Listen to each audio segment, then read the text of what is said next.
Good morning twelfth class. Chapter 10 running चल रहा है, microbes in human welfare. Today we are going to start the new topic, very important topic है, microbes in sewage treatment. जो sewage है, गंदा जो पानी होता है, उसको ट्रीटमेंट कैसे किया जाए, वहां पर माइक्रो ऑर्गेनिज्म का क्या इन्वॉल्वमेंट है, क्या रोल है, वो आज हम पढ़ेंगे। और बच्चों ये क्वेश्चन 3 मार्क्स में आ भी जाता है बोर्ड एग्जाम के अंदर, ठीक है। तो इसको अच्छे से समझते हैं। Microbes in sewage treatment. Microbes in sewage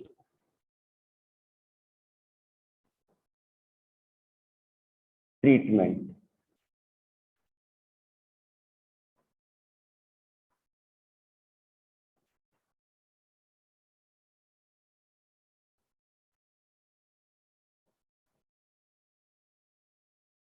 microbes in sewage treatment. अब मैं कुछ स्टेप्स लिख देता हूं। First, primary treatment. Primary treatment,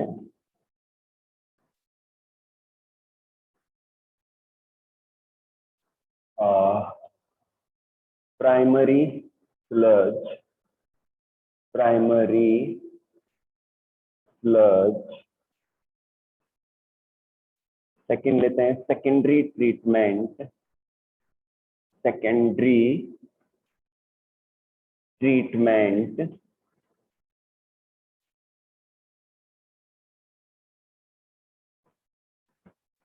secondary treatment है बच्चों। फिर लेते हैं सेकेंडरी ट्रीटमेंट में ही नेक्स्ट टॉपिक लेंगे। एक तो बीओडी समझाना है आपको, बीओडी क्या है, ठीक है। एक फ्लॉक के बारे में बताना है, फ्लॉक क्या होता है, ठीक है ना। एरोबिक डाइजेशन, एरोबिक डाइजेशन, ठीक है। और क्या बताना है आपको, एरोबिक डाइजेशन बताना है। नेक्स्ट लेते हैं activated sludge. Activated sludge,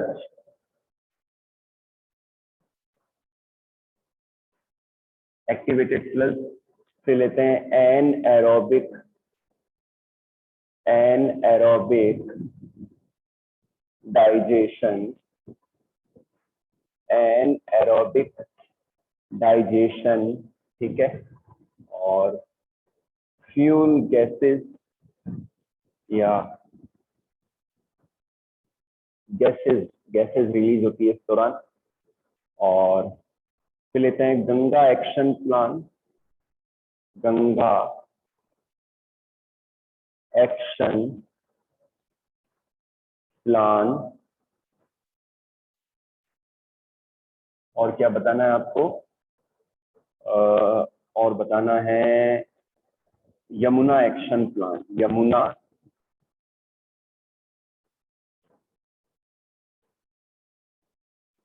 action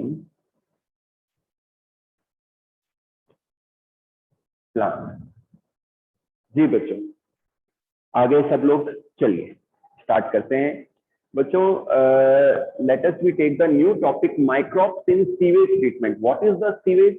घरों से निकलने वाला जो दूषित, इन्फेक्टेड, जो खराब पानी है, जो टॉयलेट का वाटर है, रसोई का गंदा पानी है, जो खराब पानी है, उसे हम क्या कहते हैं? सीवेज कहते हैं। क्या कहते हैं? सीवेज वाटर कहते हैं। और इसमें बहुत सारा पानी वेस्ट जाता है। तो इसीलिए सिटीज के आसपास और इंडस्ट्रीज के आसपास जो है वाटर ट्रीटमेंट प्लांट एस्टेब्लिश किए जाते हैं। और कोशिश की जाती है कि जो इंफेक्टेड वाटर है या जो सीवेज वाटर है उसको ट्रीट किया जाए एंड देन अगेन उसको रीयूज किया जाए, स्पेशली इंडस्ट्रीज में। तो ही क्योंकि इंडस्ट्रीज में खूब सारा पानी वेस्ट चला जाता है, तो उसको अगेन ट्रीटमेंट करके रीयूज किया जाता है। तो इसका प्रोसेस क्या है? पहला लेते हैं प्राइमरी ट्रीटमेंट।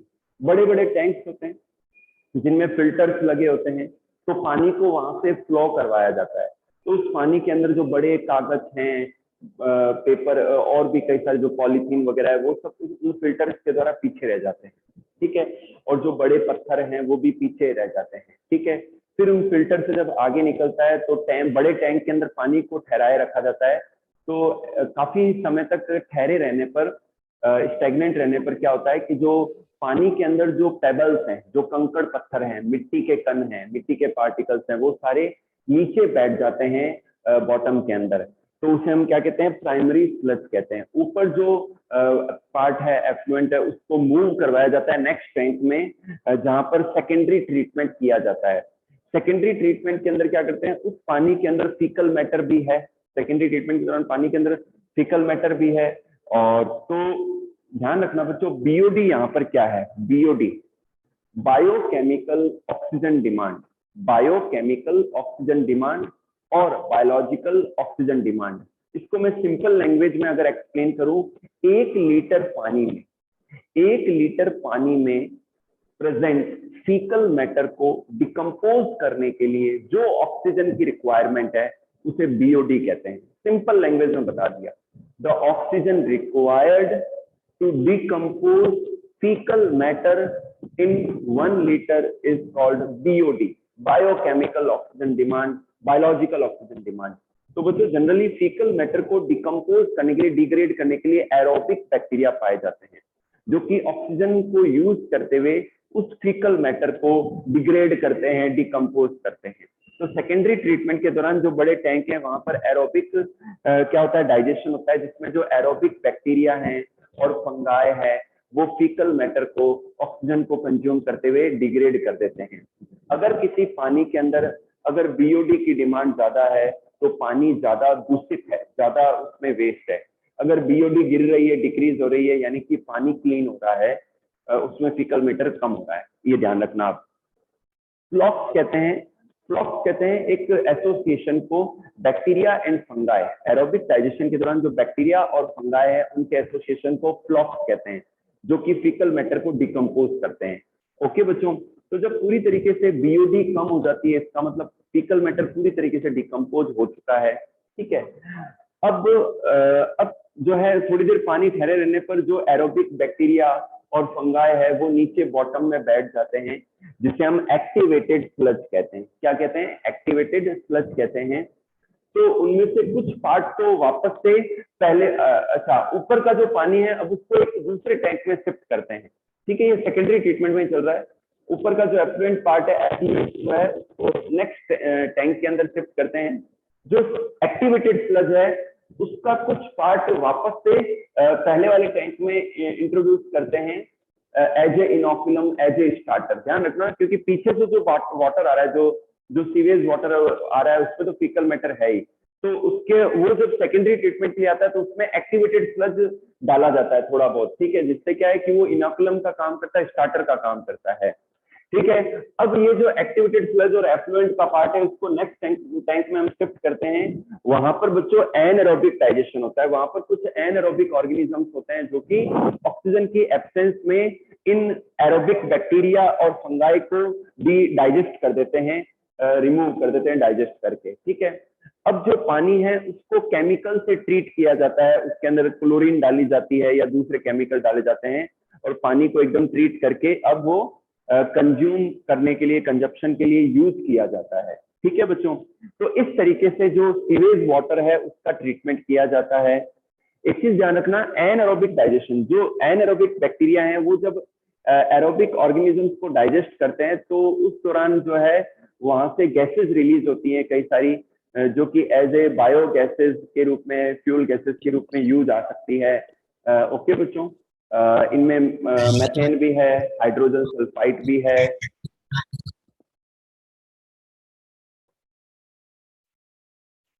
ठीक है ना, कार्बन डाइऑक्साइड भी है। तो ये कुछ एक गैसेज है जो फ्यूल गैसेज या बायो गैसेज के रूप में यूज आती है। तो ये तो पार्ट था सीवेज ट्रीटमेंट का, आपको समझ में आया होगा। एनसीईआरटी बुक में बहुत ही अच्छा दे रखा है ये पार्ट। तो बच्चों इंडिया के अंदर क्या है, इंडिया में खूब सारी जो है नदियां बहती हैं, रिवर्स फ्लो होती हैं और जिनका धार्मिक महत्व भी है ही। हरिद्वार हो गया, प्रयागराज जो इलाहाबाद है वहां भी। तो प्रॉब्लम ये है कि ये जो नदियां हैं इनके किनारों पर कई सारे शहर एस्टेब्लिश हैं, बसे हुए हैं। तो घरों से निकलने वाला जो वेस्ट है इन शहरों में वो नदियों में डाल दिया जाता है, रिवर्स के अंदर, ठीक है। और इसी तरह इंडस्ट्रीज का जो वेस्ट है वो भी नदियों में डाल दिया जाता है। तो प्रॉब्लम ये है, इंडिया में प्रॉब्लम ये है कि लोग इस चीज को नहीं समझ पा रहे हैं कि जो वाटर हम यूज करते हैं उसी को हम इन्फेक्ट कर देते हैं, दूषित कर देते हैं, ठीक है ना। और स्पेशली गंगा नदी जो इतनी ज्यादा पवित्र और धार्मिक का महत्व है, वहां पर सबसे ज्यादा मतलब क्या कहते हैं वेस्ट है, वहां पर सबसे ज्यादा कचरा या वेस्ट डाल दिया जाता है। तो ये बहुत बड़ी प्रॉब्लम है। तो इंडिया के अंदर टाइम टू टाइम ऐसे प्लान एग्जीक्यूट किए गए जिससे नदियों को साफ किया जाए, उनके पानी को साफ बनाए रखा जाए, जिससे वो लोगों के कंज्यूम करने के लिए रहे। तो गंगा एक्शन प्लान और यमुना एक्शन प्लान ऐसे दो एक्शन प्लान है जो कि गंगा और यमुना जो नदियां हैं उनको ट्रीट करने के लिए, उनके पानी को साफ बनाने के लिए जो है चलाए गए। तो बच्चों अगर एक तो पहले एक काम करते हैं, मैं अटेंडेंस लिंक दे रहा हूं आपको, तो आप फटाफट से अपने अटेंडेंस फिल कर दें। बच्चों ये चैप्टर, ये टॉपिक एनसीईआरटी बुक में बहुत अच्छा दे रखा है, इसको जरूर आप एक बार रीड करें वहां से।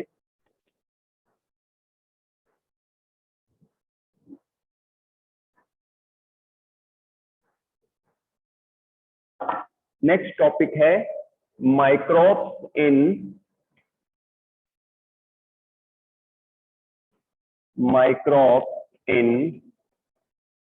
बायोगैस प्लांट, बायोगैस प्लांट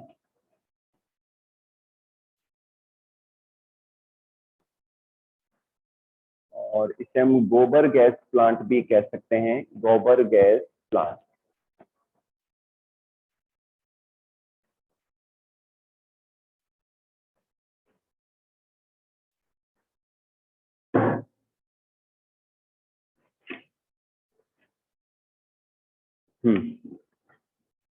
एक तो है Indian Indian agricultural Indian agricultural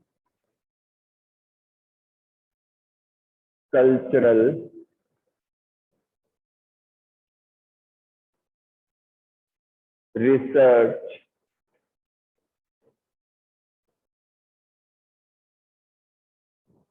institute.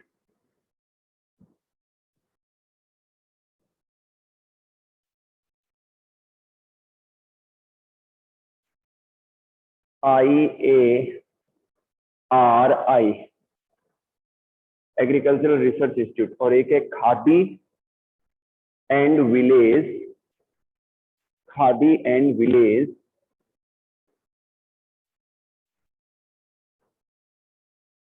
Industries commission, industries commission.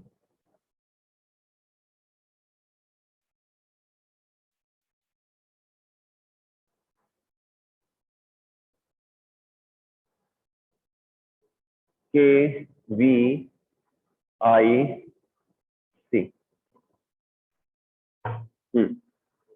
बच्चों पहले मैं डायग्राम ड्रॉ कर देता हूं इस टॉपिक के लिए, तो आपके लिए इजी रहेगा। डायग्राम देखते ही आप समझ जाएंगे, शायद पहले पढ़ भी रखा होगा आपने।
बच्चों ध्यान से देखिए, माइक्रोब्स इन गोबर गैस प्लांट और बायोगैस प्लांट।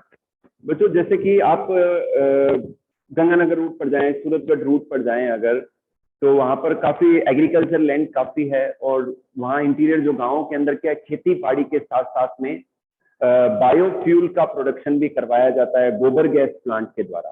ठीक है, तो ये जो गोबर गैस प्लांट है, उनका जो यूज, उनका जो इस टेक्नोलॉजी का जो एस्टेब्लिशमेंट है इंडिया के अंदर, वो दो ऑर्गेनाइजेशंस हैं। एक तो है इंडियन एग्रीकल्चरल रिसर्च इंस्टीट्यूट इनके द्वारा, और एक है khadi and village industries commission KVIC के द्वारा ये चलाई गई टेक्नोलॉजीज है। ठीक है बच्चों, तो इसमें क्या करते हैं, जमीन के अंदर आपको पता ही है कि जो पशुपालन है, ठीक है ना, जो एनिमल हस्बेंड्री, जो पशुपालन का पार्ट है और जो एग्रीकल्चर है, दोनों जुड़े हुए सेक्टर हैं। ठीक है ना, अगर एग्रीकल्चर है तो वहां पर कैटल्स को भी रखा जाता है। ठीक है, तो कैटल्स का जो एक्सक्रीटा है वो as a biofuel production, biogas के प्रोडक्शन में यूज आ सकता है, और उसके पीछे जो स्लरी बच जाती है, जो पीछे जो बच जाता है पार्ट, वो एज ए मैन्योर यूज किया जा सकता है। ठीक है बच्चों, तो यहाँ पर इनमें गोबर गैस प्लांट कैसे लगाया जाता है कि अर्थ के अंदर 10 से 20 या 25 फीट तक कंक्रीट की एक टैंक बना लेते हैं, और टैंक के एक साइड से जो है गोबर की जो स्लरी है, गोबर की या जो वेस्ट की जो स्लरी है, उसको डाल दिया जाता है। तो ये जो स्लरी है गोबर की, वो यहाँ टैंक में आ जाती है। ठीक है, गोबर के अंदर मैथेनोजन बैक्टीरिया होते हैं, ठीक है, जो कि कैटल से ही आते हैं, उनके स्टमक से ही आते हैं, तो मैथेनोजन जो है बैक्टीरिया पाए जाते हैं इनके अंदर। अब यहाँ से जो है बाहर लेने के लिए, जो पीछे जो स्लज बच जाता है, पीछे का पार्ट जो है डिग्रेड होने के बाद में, वो यहाँ से बाहर लिया जाता है। ये बच्चों इसका जो है ढक्कन है, कवर है, यहाँ से पाइपलाइन कनेक्टेड होती है। ठीक है, अब क्या होता है, मैथेनोजन एनएरोबिक, जब इसको कवर कर देते हैं तो जो मैथेनोजन्स हैं, जो बैक्टीरिया हैं, वो एनएरोबिक कंडीशंस में क्या करते हैं, गोबर को डिग्रेड करते हैं, डिकम्पोज करते हैं। तो डिकम्पोज करने पर कई सारी गैसेस प्रोड्यूस होती हैं, जैसे कि मीथेन है, कार्बन डाइऑक्साइड है, हाइड्रोजन सल्फाइड है। तो ये गैसेस ऊपर उठती हैं और यहाँ इस पाइप के द्वारा बाहर ले ली जाती है, और वो फ्लेमेबल है, मतलब उसको जलाया जा सकता है। तो ये जो गैसेज हैं, इनको एज ए बायोगैस के रूप में, फ्यूल गैस के रूप में रसोई में यूज किया जाता है। ठीक है, और पीछे जो पार्ट बच गया डिग्रेड होने के बाद में, उसमें कई सारे मिनरल्स होते हैं, तो इसको एज ए मैन्योर यूज किया जा सकता है फार्म के अंदर, खेती बाड़ी के अंदर। ओके बच्चों, तो ये गोबर गैस प्लांट का कॉन्सेप्ट है, जिसमें जो मैथेनोजन बैक्टीरिया है वो बायोगैस के प्रोडक्शन में अपना रोल प्ले करते हैं। ओके, हाँ, तो बच्चों सीवेज ट्रीटमेंट एंड गोबर गैस प्लांट, ये दोनों टॉपिक अगर आपको अच्छे से समझ में आ गए हैं, कोई कंफ्यूजन नहीं है, तो एक बार हाथ ऊपर कर दें, अपना हैंड रेज कर दें। सभी को कह रहा हूं मैं, क्योंकि नेक्स्ट टॉपिक ले रहा हूं मैं। नेक्स्ट टॉपिक है बायोपेस्टिसाइड्स के फॉर्म में, माइक्रोब्स एज बायोपेस्टिसाइड।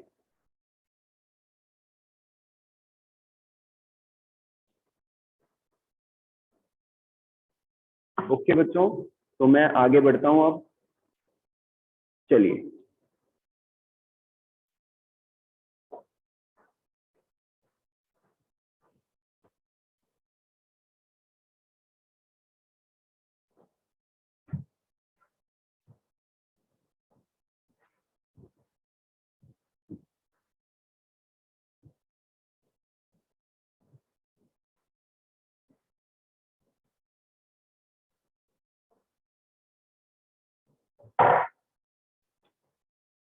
नेक्स्ट लेते हैं microbes in bio as biopesticide.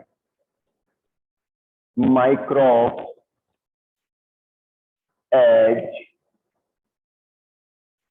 Biopesticide, microbes as biopesticide. Yes बच्चों, आगे बढ़े, इसको इंपॉर्टेंट है, काफी सारे क्वेश्चन ऐसे हैं जो ऑब्जेक्टिव पूछे जाते हैं कि पेस्टिसाइड्स क्या है, पहले तो आपको ये बताना है। पेस्टिसाइड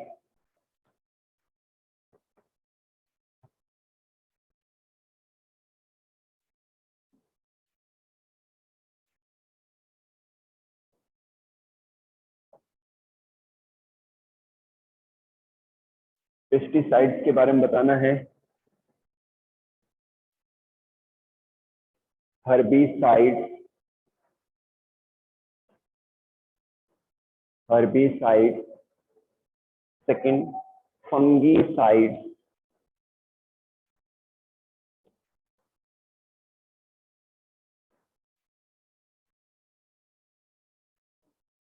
थर्ड बैक्टीरियासाइड,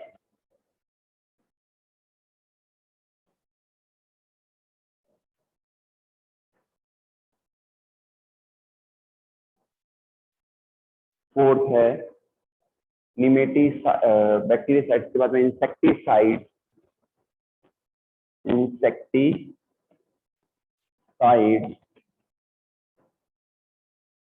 फिफ्थ लेते हैं निमेटीसाइड,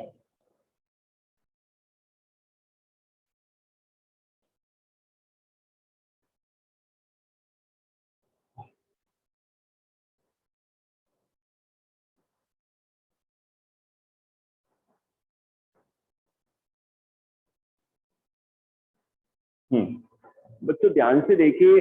अब हम बात करेंगे कि कुछ माइक्रोब्स ऐसे हैं जो कि दूसरे माइक्रोब्स की ग्रोथ को रोकते हैं, दूसरे ऑर्गेनिजम्स की ग्रोथ को, उनके इन्फेक्शन को या जो उनके डैमेज की जो एबिलिटी है उसको रोकते हैं प्लांट में, ठीक है ना। तो वो हम आगे पढ़ेंगे। पहले बात करते हैं पेस्टिसाइड की। पेस्ट क्या है बच्चों? पेस्ट कहते हैं वो इंसेक्ट्स का ग्रुप जो कि प्लांट को नुकसान पहुंचाता है, उनको उनकी यील्ड को लॉस करता है, उनको डैमेज पहुंचाता है, तो उसे हम पेस्ट कहते हैं। पेस्टिसाइड्स क्या है? पेस्टिसाइड्स वो केमिकल्स हैं जिनको क्रॉप्स के ऊपर स्प्रिंकल किया जाता है, छिड़का जाता है, और ये जो पेस्टिसाइड स्पेशल केमिकल होते हैं जो कि पेस्ट को किल करते हैं, उनके इन्फेक्शन को रोकते हैं, उनकी जो डैमेज की कैपेबिलिटी उसको रोक देते हैं, ठीक है ना। तो pesticides are the chemicals which stops the pest, जो कि पेस्ट को स्टॉप करते हैं, रोकते हैं, ठीक है। तो कई सारे पेस्टिसाइड्स हैं, जैसे कि कई सारे केमिकल्स हैं जो कि अलग अलग ऑर्गेनिजम्स की ग्रोथ को रोकते हैं, जो कि प्लांट्स के लिए नुकसानदायक है। जैसे कि हर्बिसाइड्स होते हैं, फंगीसाइड्स, बैक्टीरियासाइड्स, इंसेक्टिसाइड्स, निमेटीसाइड्स, एक्केरीसाइड्स। हर्बिसाइड्स जो अनवांटेड हर्ब्स हैं, वीड्स हैं, उनको रोकते हैं। फंगीसाइड्स जो होते हैं फंगस की ग्रोथ को रोकते हैं प्लांट्स के ऊपर। बैक्टीरियासाइड्स बैक्टीरिया के इन्फेक्शन और ग्रोथ को रोकते हैं। इंसेक्टिसाइड इंसेक्ट्स को स्टॉप करते हैं। निमेटीसाइड्स निमेटोड्स को, और एक्केरीसाइड्स टिक्स एंड माइट्स को। तो अलग अलग पेस्टिसाइड्स हैं। लेकिन अब हम बात करेंगे एक ऐसी अप्रोच की जिसमें कुछ माइक्रो ऑर्गेनिज्म दूसरे ऑर्गेनिजम्स के लिए, जैसे कि मैं ऐसे कहूं कि अगर किसी जगहों पर रैट्स ज्यादा है, चूहे ज्यादा है, तो उनको कंट्रोल करने के लिए बिल्ली रखो, कैट्स को रख सकते हैं। तो एक एनिमल ने क्या किया, दूसरे को कंट्रोल कर लिया, है ना। तो ये चीज है। आज बारिश के दिनों में आपने देखा होगा कि काफी सारे जो टिड्डे होते हैं वो लाइट के आसपास इकट्ठे हो जाते हैं, लेकिन जो लिजर्ड्स होती हैं वो उनको कंज्यूम करती रहती है। तो ये फूड चेन ही है एक तरीके से, तो वो कंट्रोल रहते हैं। अगर लिजर्ड नहीं होगी तो उनकी पॉपुलेशन बहुत ज्यादा ओवर हो जाएगी, तो ओवर पॉपुलेशन को चेक करते हैं, रोकते हैं, ठीक है ना। तो ये चीज है। तो कुछ ऐसे माइक्रोब्स हैं जो कि दूसरे ऑर्गेनिजम्स के इन्फेक्शन को, उनके ग्रोथ को, उनके जो डैमेज की कैपेबिलिटी उसको कंट्रोल करते हैं, ठीक है। तो यहाँ पर हम आगे बात करते हैं बायो हर्बिसाइड्स की। ए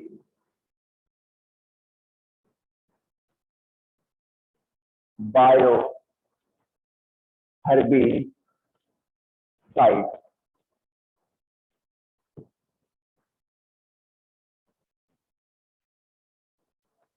biological control of weeds, biological control of biological control of weeds।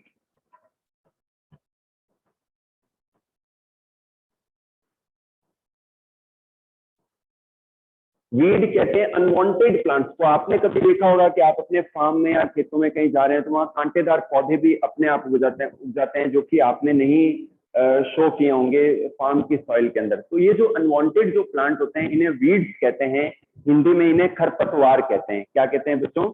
इन्हें हम खरपतवार कहते हैं। बने रहें लास्ट तक, ठीक है बच्चों। तो बायो हर्बिसाइड्स में जो जनरल हर्बिसाइड्स जो यूज आते हैं आपने सुना भी होगा 2,4-D। 2,4-D, 2,4-D का फुल फॉर्म है dichloro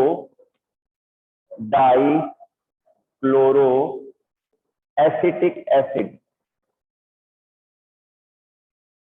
acetic acid.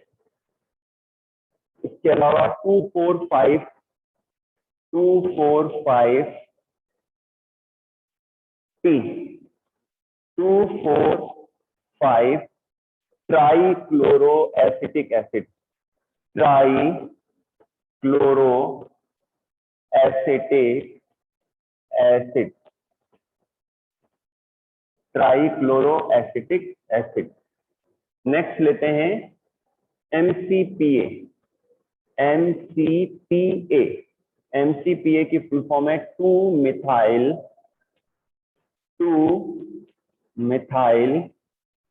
4-क्लोरो phenoxy acetic acid. Phenoxy acetic acid. Phenoxy acetic acid. इसके अलावा बोरेट, क्लोरेट,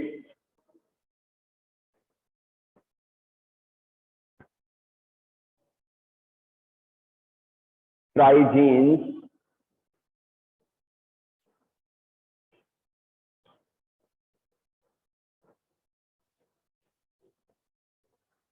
फिनॉक्सी एसिड,